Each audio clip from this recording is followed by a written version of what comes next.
win done for the week on the track? Oh, look, that was nearly a week ago. We're just back to training, getting our intensity levels right. We said post-game it's great nourishment for the club, but yeah, it's been a really clear focus on the last few days to get back to the elements that we've been trying to work on. Players need it though, don't they? Needed a win after a pretty tough start. Yeah, we want to win every week. I don't know whether we're just getting caught up in one win. Like, we're not. It was great. The 20 minutes post-game's terrific, but we're going to have to win every week. So we bring the same level of intensity and grit around the ball, then that's what we're aiming for, to have another win. Were you happy with I'm not being smart here, but were you happy with the process that led to the win? Yeah, I think we'd seen bits, Pete, and it's grown, I think, in its how long we've been able to sustain it. I think the mids did a terrific job last week. The capacity for them to do what they did over an extended period, I think, really helps us. We win the ball, moves forward. I think we defended well as well. It's probably the best game we've defended. I think the whole ground and for the whole time frame. So yeah, that's what we've been working on, as I sort of said previously. But it was nice to get the result at the end of the day, no doubt. It does. It gives you that nourishment. Yeah. Talking about the mids, just how good is Ben Cunnington? Probably doesn't get enough appreciation, does he? No, not until you work close with them. I think that you'll find that. I've had that experience, lucky enough with a few really good mids, in that category, Dangerfield, Lachie Neale, and Ben's right up there, there's no doubt. When you get to see the close review in video and the elements of what he's done, his body position, the cleanliness that he has with the ball, the last stoppage where Cam kicked a point, like he was pressure from behind, falling to the ground, clean take, release the ball, Cam has a shot, the extra point, like that sort of thing. He's certainly a star.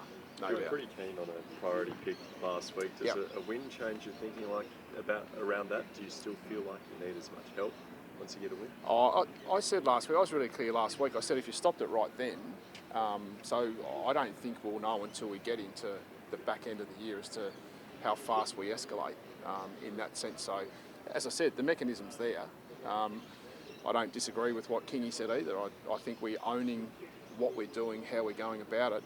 We made some bold decisions last week with the number of players that we've tipped out, but what you're seeing is the elevation of some of our young talent that's really exciting.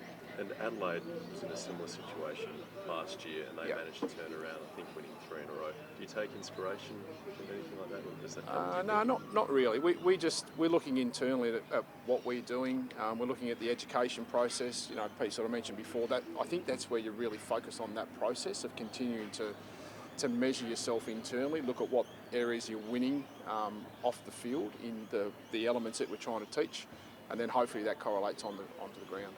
Can you measure belief? I know you don't want to go overboard on the win, but have you been able to detect that some of the young players might believe, hey, we could do this a couple more times? Yeah, well, I think it's probably 3 ways. One, I think statistically, you need to see how you're moving forward. 2, I think when you see it from a visual perspective and you experience it on the park.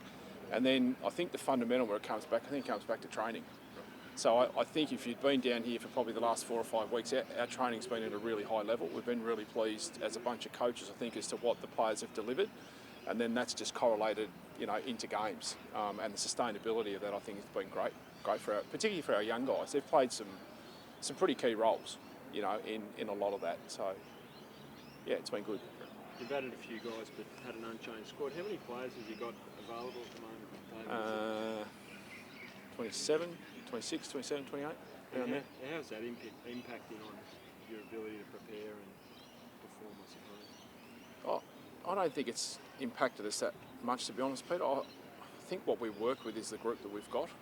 We understand.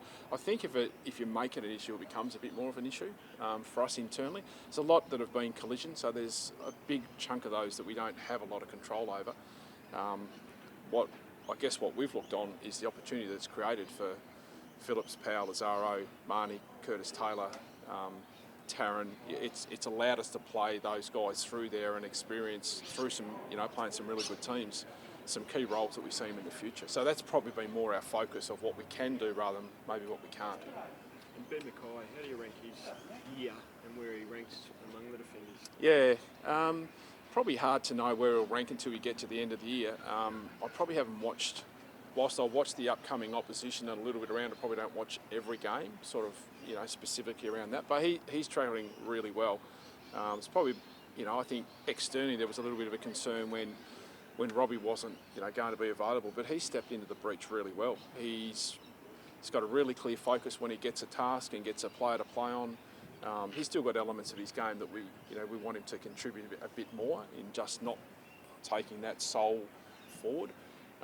But yeah, his growth has been really impressive, really impressive. David, what do you know about this Essendon rivalry? I know a bit.